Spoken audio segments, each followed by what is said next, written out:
کپتان کے حکم پر پہلوانوں کے شہر میں بھی جیل بھرو تحریک پر عمل درآمد. سابق وفاقی وزیر نذر محمد گوندل اور ایم پی اے ظفر اللہ چیمہ کے ساتھ پاکستان تحریک انصاف کے متعدد کارکنوں نے گرفتاری دے دی.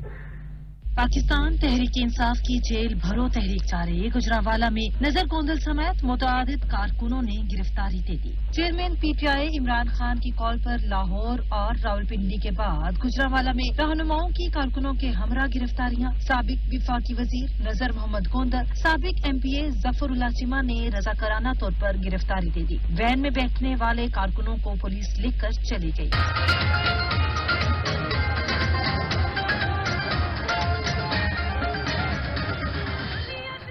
تحریک انصاف کی رہنما ڈاکٹر یاسمین راشد گجرانوالہ کی سینٹرل جیل کے باہر پہنچی، جہاں گفتگو میں انہوں نے 100 سے زائد کارکنوں کی گرفتاری دینے کا دعویٰ کیا. ان کا کہنا تھا کہ پی ٹی آئی کی جانب سے رضاکارانہ طور پر گرفتاریاں دی جا رہی ہیں. میں آپ کو یہ بتاتی چلی جاؤں، جو اس وقت رسپانس ہے پاکستان کی پبلک کا، انشاءاللہ جلد الیکشن ہوگی اور عمران خان ساری الیکشن پورے پاکستان میں جیتے گا. پولیس نے قیدی وین میں بیٹھے کارکنوں کو نامعلوم مقام پر منتقل کر دیا ہے.